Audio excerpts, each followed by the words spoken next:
Good evening and welcome to the Late Night Business. My name is Ian Dennis, and as always, each and every Tuesday, we have a very interesting show lined up for you. And today, it's no different. But before I get to introduce my guest, I want to remind you that you're here at the Capital Club, the place you need to be as an entrepreneur. Being a part of the Capital Club, you have access to a wide array of amenities, including the meeting room where we're filming this. There's the gym, there's a spa every Thursday. You can actually come and entertain your guests. There's always an event going on. This coming Thursday, actually, Kidum is actually coming to perform here. So get to be a part of the Capital Club. Also, I want to remind you that two of my books, one, Food for Thought, and the other, Business Conquest, are actually out. You can find them at Textbook Center. Today, I'm actually lined up to have a very interesting conversation with a food scientist. I've had so many people coming here, professors, but today they could to a food. My producer out there, Muluya, Anashanga. There's so much to speak about today. I'm going to be having a conversation with Angela Atieno, the director of Vintris Limited. And I'm looking forward for this conversation. First of all, Karibu Sana, welcome to the show. Thank you. Today it's all mixed. Mazingira, all green. I tell you, it's cold, it's rainy, so... And the weather keeps on changing. Yeah, you have to bring your best out. I can see that. Before we even start this conversation, I have a quote here. I think we're just talking about it behind the scenes. And it's, most, if not all, creations are created from the home. Make yours a domain. And I emphasize on it much further. Innovations often originate from familiar surroundings, emphasizing the importance of cultivating a creative environment within one's home. For you, especially, and most entrepreneurs, I think you're just talking about it behind the scenes. Yeah. You've started a couple of ventures in the house. How important is your home in terms of being the center point for any entrepreneurship undertaking? Of course, for me, home is a place where I get to be myself. It's a place where I find my peace after running through the chaos out there. I get home, I sit down, I look at my kids, I look at my spouse, I'm like, awesome. I get to relax, and that's when I get creative the most. So for me, Sekani, that's my brand. When I was thinking through, for example, you're out of campus, you're out here tamaking, you know, you don't have money, you're poor, literally poor. You're a beggar. You're struck. An educated beggar. Sad, very sad. So at that time when you're thinking about it, you're like, okay, I know I have learned 1, 2, 3 things, but what do I really want to do? You know, you're already starting to engage my careers, thinking through what do I want to be later on. And for me, it's been really important to think about the kind of impact I want to have on my society, on my community. So like, okay, one of the units we used to do in campus was alcoholic beverages as a food scientist. So we learned about changa, we learned about muratina. It was let me say, it was my best. Changa and muratina class. Changa, muratina, we had wine, the whiskeys, the processing and all that. So after some time, we had done a number of experiments on fruit wines. And I was like, you know what? I've not seen any of this in the market. Why is it that they're not commercializing? Because these are actually very good things. And as a matter of fact, wine, you can actually create wine from so many things. So why is it that we are stuck on just grape wine? You know, when you talk about wine, somebody's already thinking about Chardonnay, thinking about, and it's all these variations of just grape. But when you think about it, there's a lot you can be able to do with fruits. So I was like, okay, this is something I want to explore. And again, the Luo in me, I want to be unique. I want to stand out, if you know what I mean. So I was like, I want to bring something unique, something that will hit the market. So I was like, okay, pineapples. What can I do with pineapples? Can pineapples make wine? Trust me, I have a very good wine from Pineapple? Yes, I'm actually sold out. Ah. Yes. So I was like, okay, pineapples, what can I do with it? So I got pineapples from the market. I didn't even have a juicer. But I knew so you can actually make wine from your house, yes, from your kitchen. Because at that time, I was like, I don't have a juicer. And then I had a neighbor. I was like, neighbor, you have a juicer? No, but I know someone. I was thinking in Embakasi, somewhere called Kwandege. So a friend of my neighbor there was in Nyayo Estate. She was like, by the way, I know Nani who has a juicer. And that lady is called Wambo. Wambo, shout out to you. So Wambo is the guy linked us. Was like, by the way, there's this friend of mine who needs a juicer. So Wambo gave me a juicer. I juiced my stuff. I cleaned the juicer and returned. So I already had my mask there. So I didn't even have a refractometer. This is an instrument that you use to measure the sugar levels. I didn't even have that. So it's like, okay, let me just choose the juice as is and then leave the chemistry behind. Let me just see if I can be able to do something with it. So you started experimenting from this idea after campus to try to make your winery.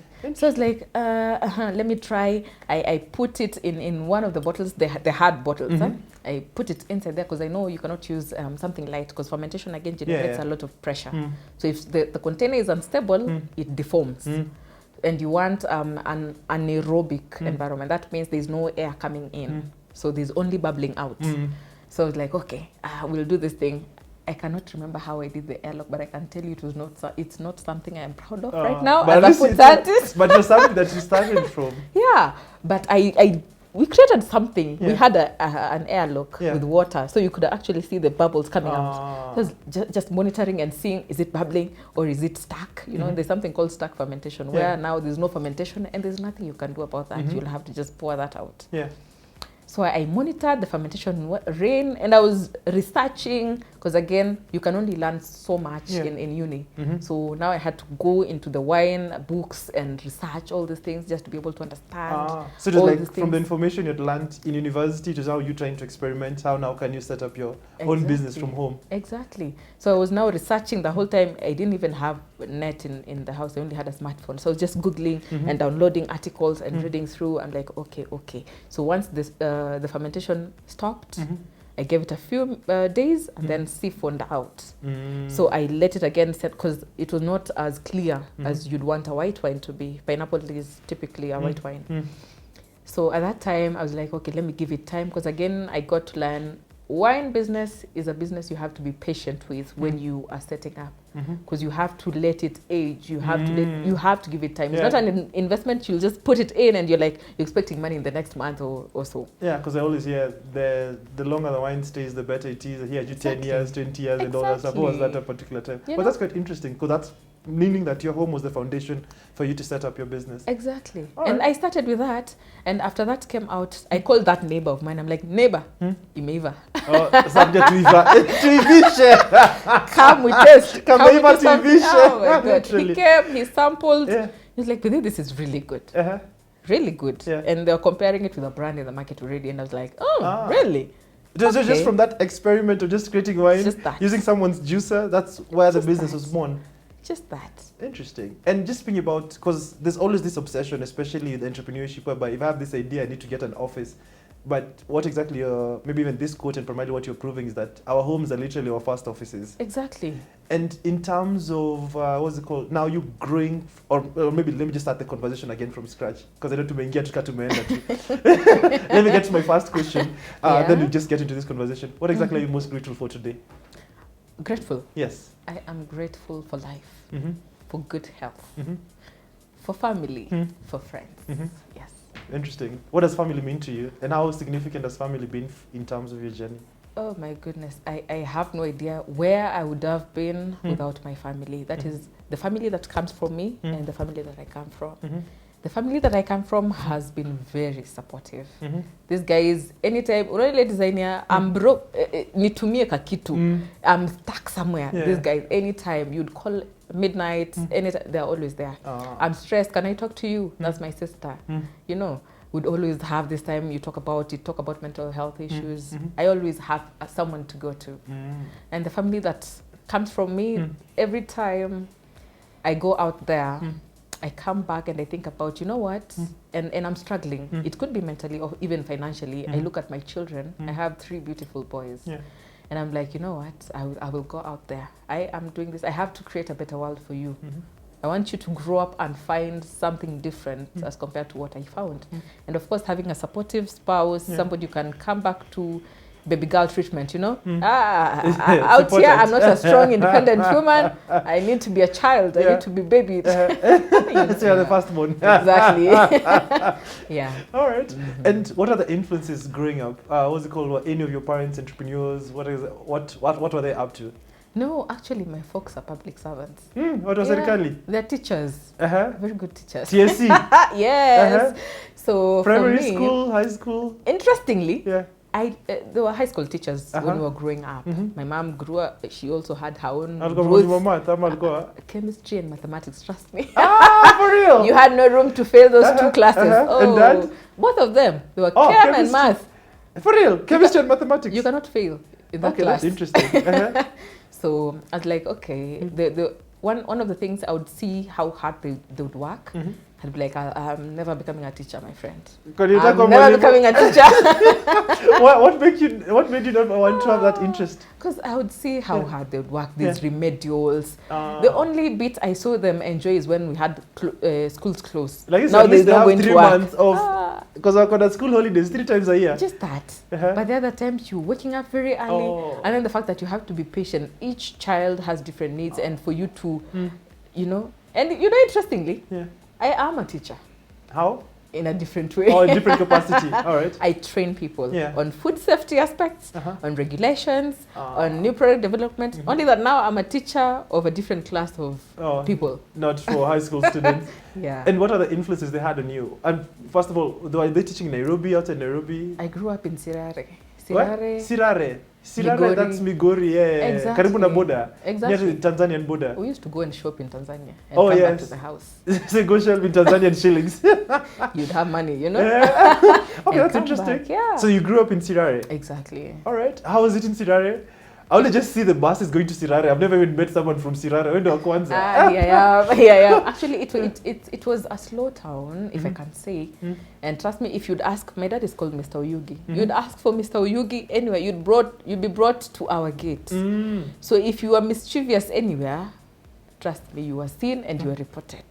So that was the only negative thing about Sirare. So you have to keep it very, very low. Everybody knows each other. Exactly. It was a small town. And what are the influences your parents, maybe when you look back in retrospect, they had on you? What was it called? Because you mentioned all of them were teachers. Were they teaching in the same school or in different schools? They were in the same school. They were actually in the same college.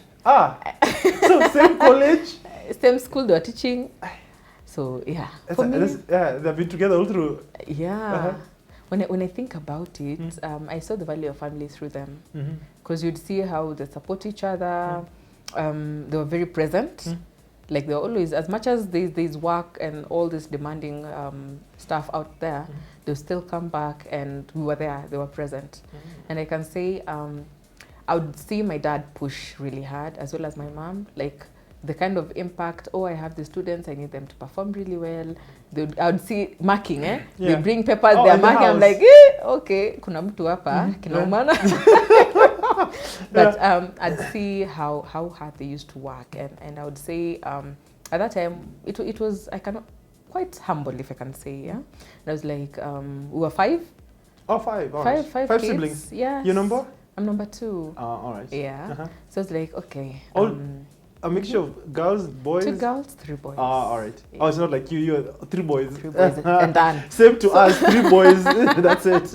Yeah. So I would see how hard they work, and times were quite difficult, but they never stopped showing up. That's the thing. I used to wear Mr. Price back then, and I didn't know. Mr. Price in Sirare? Yeah. I would go for marking and then come back with nice Nairobi outfit, and you're like, Christmas. Oh yeah, the Form 4 marking. Cool kids. Mr. Price, it also gets to Sirare. Yeah. And I didn't know that. So when I grew up, I'm like, by the way, my parents really gave the best they could give, regardless of how tough the situation was. And that actually impacted me as a parent. I was like, I'm going to make sure my kids also get the best, regardless of how tough it is. I will work harder. All right, interesting. So when I think about it, that's what I can get. And none of them got into any entrepreneurship. What's it called? Was in any kind of entrepreneurship growing up, or there's no that kind of influence growing up? Not that really. eventually maybe led you to getting into business later. Not really. So it's just an academic family and a career-oriented kind of parenting. And the fact that spendi shida. Yeah. And I'd run away from poverty as much as possible. So you'd always think about, how can I create value? How can I be able to do something different? Yeah, so entrepreneurship, it came a bit late when I was done with campus. Now, actually, when I was still in campus, my mom used to buy like vitenge from Tanzania, and then she would sell to her friends, to her colleagues. Yeah. So just like a side hustle. Yeah, but not like a serious business. Exactly. And then what led you, or maybe where did your interest in terms of food science come about? Because of all courses, you just thought about food science. Why did you pursue this, or did you just fate? I actually wanted to be a medical doctor growing up, so including high school. So the funny thing, when I was doing my KCSE, I knew for me this was med school. Why were you so obsessed about it? Or maybe where did your interest come about? One thing was I didn't like to see people struggling health-wise. And I am not in a position to do anything about it. So I'd have either I'd hear somebody's sick and they're dying and they're dead, and you're like, there was negligence, there was 1, 2, 3 that was not done. So like, you know what, I would want to create a difference. I would want to be a doctor who can be able to help people, who can treat people. So I was so fixated on being a doctor that I didn't even think about any other thing, any other career. Now that's the irony of the whole thing. So when the KCSE results came in, I had an A- of 79. So I actually missed 2 points. So meaning you're a sharp student. You know? Like, God was gracious. So that time I was like, okay, now what? My mom was like, what are you going to do now? I was like, okay, I don't know. So I actually told my mom, you know me, pick something that you think I can do. So it was mom who selected the alternative to yes. scientist. So she actually did a list of courses. Food science was the first one. So for me, I was like, when you think I don't know how to cook? You know, so I actually thought food science was more related to catering. It's not like this, but I know how to cook. Why would you want to send me to college to learn how to? And she was like, but it's not just about that. She didn't give me a lot of details about it, but she was like, I think this would be something really good for you. So the path that you took, it was actually an influence from mom. Yes. Interesting. So it's like, okay, we applied, we did the selection. I was like, okay, whatever. So first year, there's chemistry, there's maths, there's all these things. That's in the University of Nairobi. Sijaelewa, Kabete, as in Kabete. So it was the first time coming to Nairobi then? Coming to campus? No, we had done some trips. You just through Nairobi. Through Nairobi. Oh, yeah. Nairobi Exactly. I think I have a photo. Okay. Ile photo ya kutachi. Yes. Now you touch Nairobi like this. And then you go back to photo. Sirare. Yes. So this was my first time in Nairobi to stay in Nairobi. Yeah. How was the culture shock coming to Nairobi? Because you're now someone who's literally grew up in Sirare, in the outskirts, in the border of Kenya. Now you're coming out to the capital city. How was it? My folks had actually transferred to Kisumu at some point.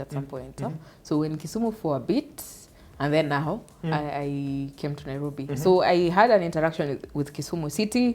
Of course, busy, not as busy as Nairobi, but there's that urban setting, if I can say.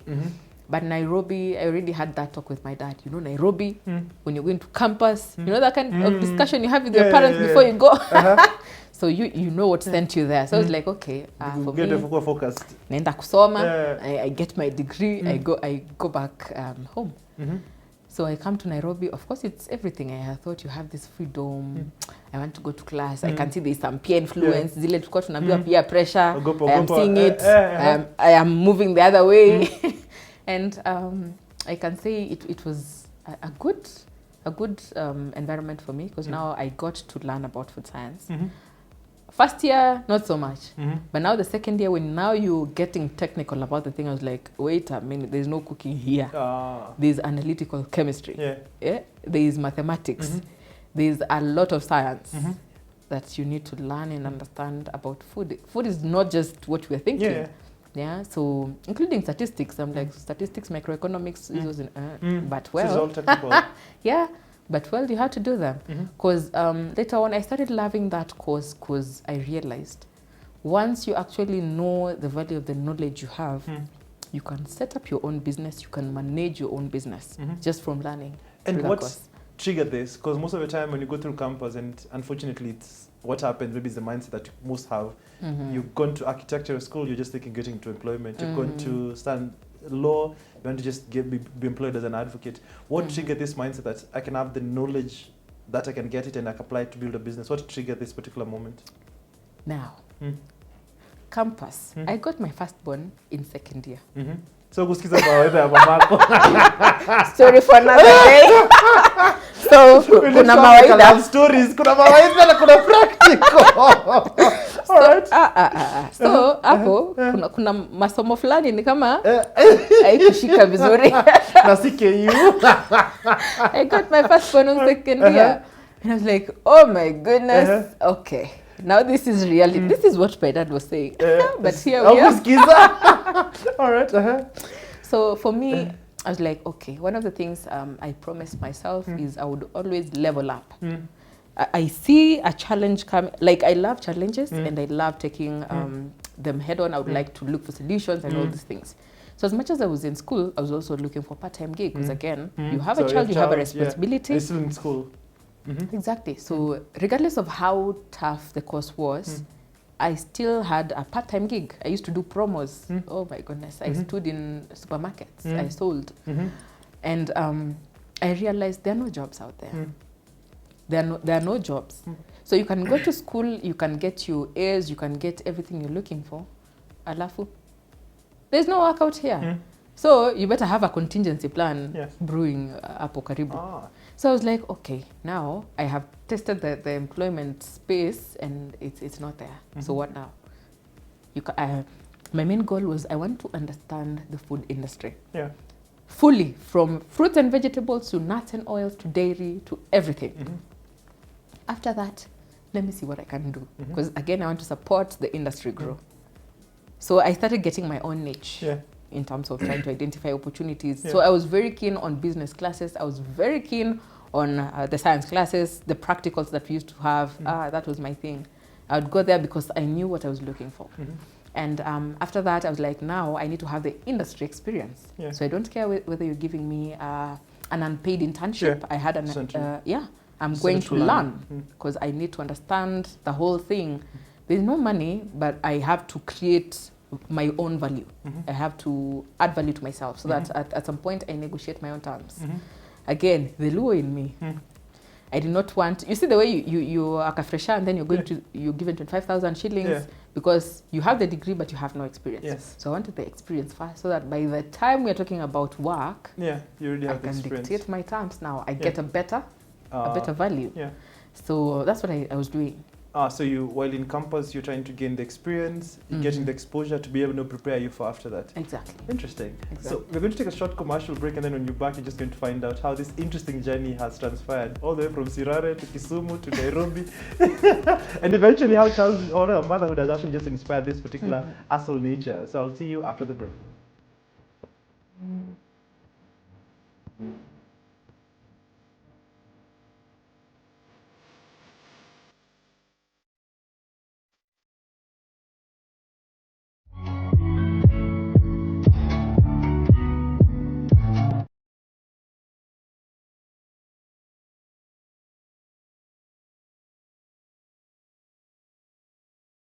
Welcome back to the show. Before we went on a break, Angela was just taking us through this interesting journey all the way from Sirare to Kisumu, now in Nairobi. You started university, now you get pregnant, now you have to become a hustler, now you have to figure out your way.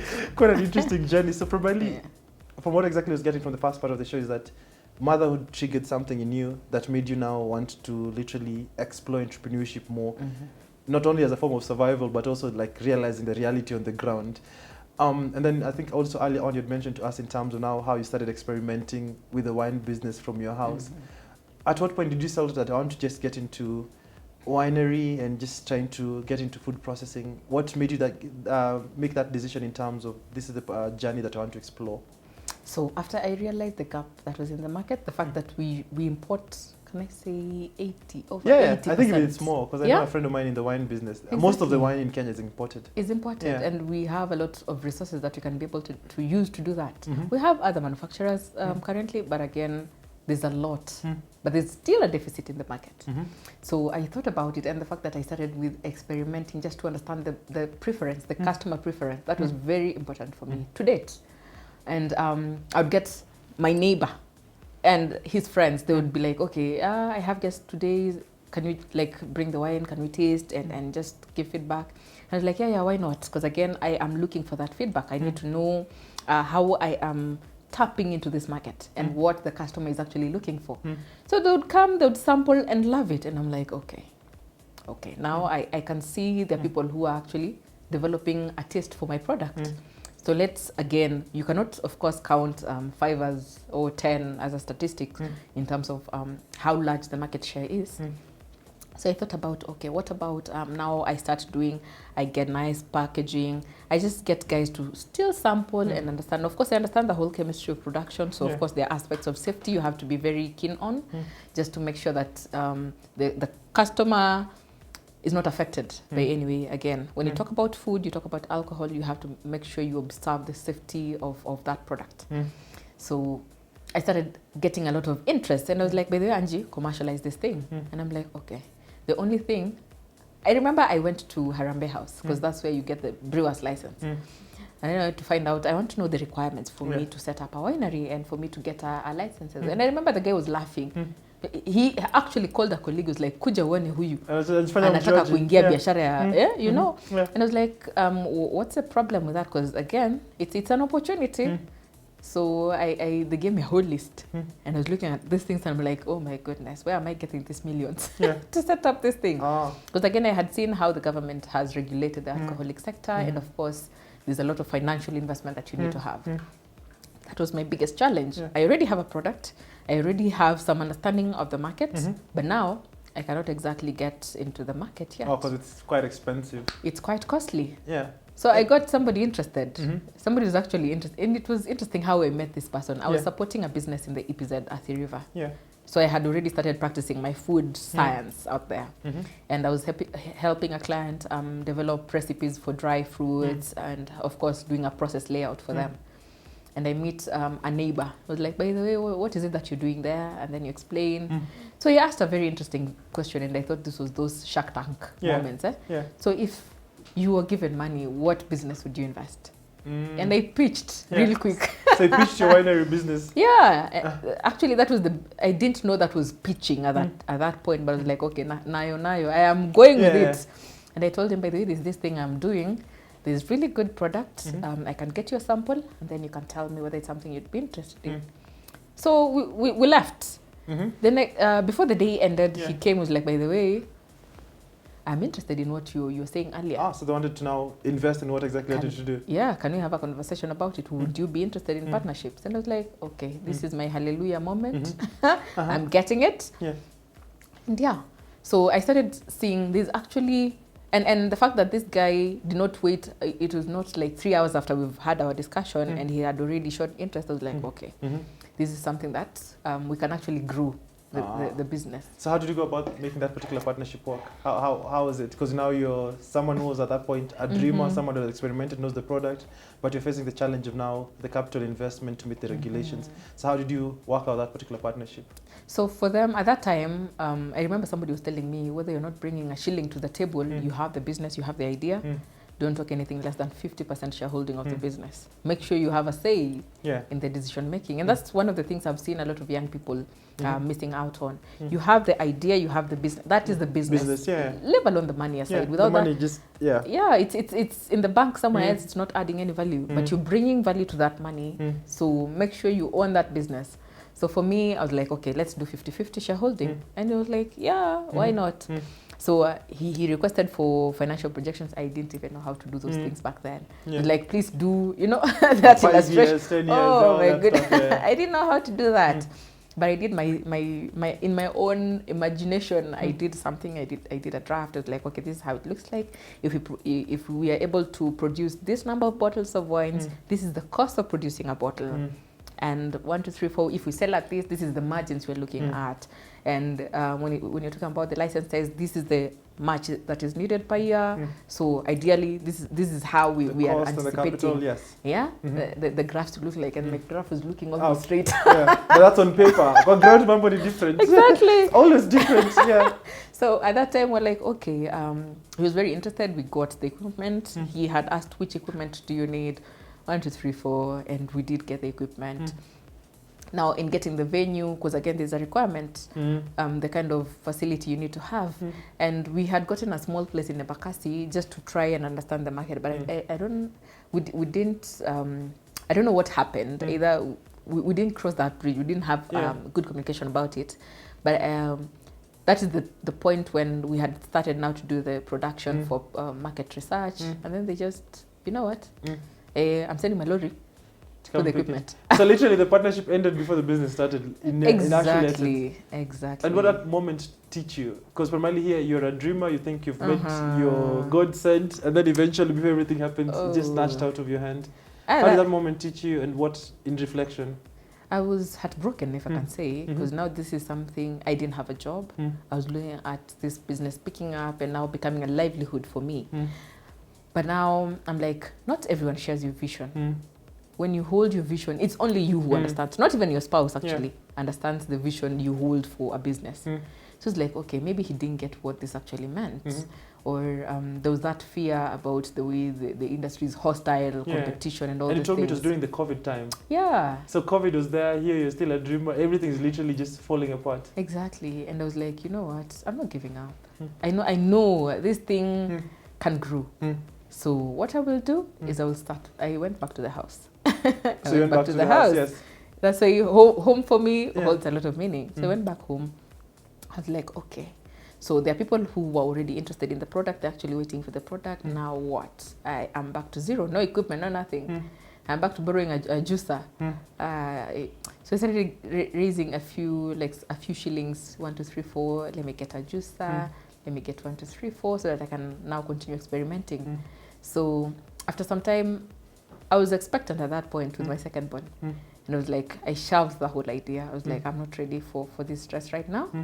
Let me take some time out. That's when I started the leather thing. So you got into another business? Yes. We started leather. I was actually doing the craft work, the designing, and my spouse was also working on other aspects.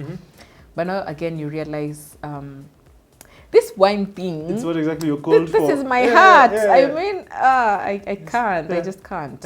So I stopped the leather bit and left it for my spouse to continue. So you went back still again to try to make this dream work? No, I went back to the drawing board. I was like, this is what I have now. This is where I need to be. So how do we get there? I went for employment. I need money. I need to also stay in the game so that I don't get to lose out. So I went back to employment. Of course, learning, building on my experience and saving some cash so that, again, I can continue that journey. And because it's always difficult, especially if you've tasted the world of entrepreneurship and the freedom, and then maybe you try it and then it doesn't work out, and then you come back to the limitations that is employment. How did you experience that moment? Because most entrepreneurs, once you've been in the game, you just want to continuously, but sometimes you have to go back to try to restructure. How did you handle that moment? I knew what I wanted. And I knew the sacrifices that I needed to make for me to get there. So it was more on, I need to do this for me to get there. So there's no excuse. There's no going back. So it didn't feel like, of course, the waking up, I'm not a morning person. The waking up early, you have to be at the office, pack a 5. It's a bit messy, but my eyes were on the goal and where I want to be. So it didn't feel so much a pinch for me at that time. And how have you learned to deal with difficult moments? Because here you are, you've started a business, primarily the investor pulls off, what's it called, you need to raise money, you have to go back to employment. And then I think also behind the scenes, you're telling me also at a point in time, you had made some investments as a family, and then the Mavoko thing happens whereby your investment has been demolished. How have you learned to deal with difficult moments? One thing about me is I go back on my knees. I'm a Christian. I go back to praying. I cry to my God. I'm like, you know what? I involved you in the whole journey. Every day I pray about everything I want to do. I'm like, you are saying, I don't know, I don't have that strength. Just give me something. And most of the time, I take a step back. I analyze the whole situation. Of course, the analytical mind comes to play. I start looking at where was the problem? Where are the gaps? What is it that I'm looking at? Where is it that we went wrong? How do we, come back from there? And then, of course, you have to chart a plan. You have to think about, okay, now this has happened. What next? And for me, I was saying I would want to build an empire for my children, for my boys. I don't want my boys to come out of the schooling and they're like also looking for work the way I used to do. I want them to learn as they're growing, especially raising them in the entrepreneurial environment where you can see, they actually see me working late at night to 12 midnight. Sometimes I am home with a child or with all the children when the others have gone to school. And I'm working, I'm thinking through, I'm having meetings, and I'm like, you know what, these things are doable. You just need to get your space and work through it. So most of the time I think about them and I'm like, you know what, I will work really hard for you guys. And how is it trying to build a brand in a market whereby it's dominated by imports, dominated by, the big brands and the big boys? You're trying to build a brand in wines and yet, it's such a unforgiving market. How have you found your way through it? It's tough, but I understand my niche and what I'm bringing to the table. So I remember in 2021, there was a lady I was working with. And at that time, she knew my wine business and everything. At some point, she was like, but Angie, what happened to your wine business? I'm like, it's there, you tell me. Yeah, I'm looking for money. If you know any, I'm set to go back. And she was like, there's this opportunity, by the way, you can try. It was now the Kenya South Africa Chamber of Business. They were running out some competition to sponsor 20 Kenyan SMEs to South Africa to go and exhibit their products there. So she was like, she sent me the link, register, apply, and then let's see, maybe we can see how it pans out for you. And I was in the food processing sector. We actually won. So it was a pitch. No, it was not a pitch. It was only that now people were voting for the businesses in the specific categories. So in our food processing space, you won. We won. So you got a grant? No, we got a chance to go and showcase our wines in South Africa. Interesting. In Joburg, yes. And when I went there, I was like, you know what? People were actually very amazed. At that time, I went with banana wine. I had done banana. This banana wine. Not pineapple. I did banana. Okay, interesting. I didn't know bananas can also make wine. Oh, they make very smooth wine. All right, so interesting. I did banana wine. So people were actually intrigued. They're like, really? Banana? Do you mean banana? I'm like, yes, banana. The yellow thing. It's here. So I got a lot of impression. I networked with a lot of people. I actually got a partner from there, people who are actually very interested. Yeah, because in South Africa, they're big on wine. Exactly. So it was an eye-opener for me. I was like, you know what? I'm going back and I'm going to fight back.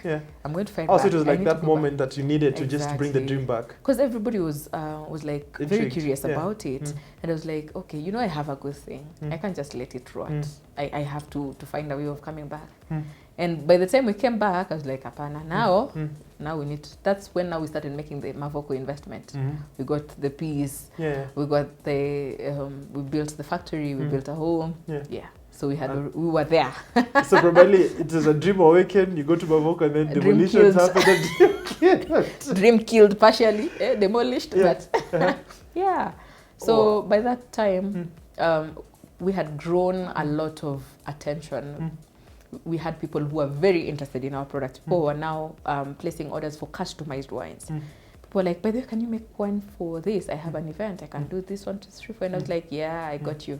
Which one are you looking for? Which fruit are you looking at? Do you want a medium, light body? Now the wine language comes in. What alcohol percentage are you looking at? So now the chemistry, the food science now, that you learned. You cannot miss out on that. Interesting. So I got to learn. So you started now building again. Exactly. So what I'm getting from Virginia is very interesting. Like, hope killed, hope killed, hope killed. But you're still here. Moral high. And at that time, one thing I started noticing is I was lacking structures. I was lacking a community. Again, as a business, you have to be in a community.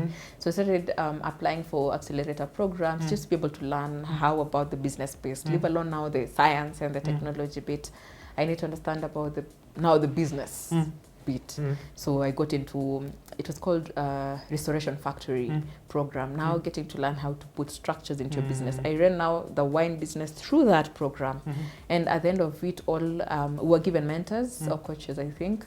And now this person was now working close to me, like in terms of holding me accountable for the dreams I set, for the goals I set, and all the things. And for me, that is when I started now feeling a bit more confident to start getting out there. So we would have like these activities, they would call us to come showcase our product and have people interested. So what was important for me was I am making this small noise that there are people who are actually listening. There are people who are actually interested. So as much as I don't have the capacity to bring out all the wines that I'm looking for, that small noise was actually adequate for me.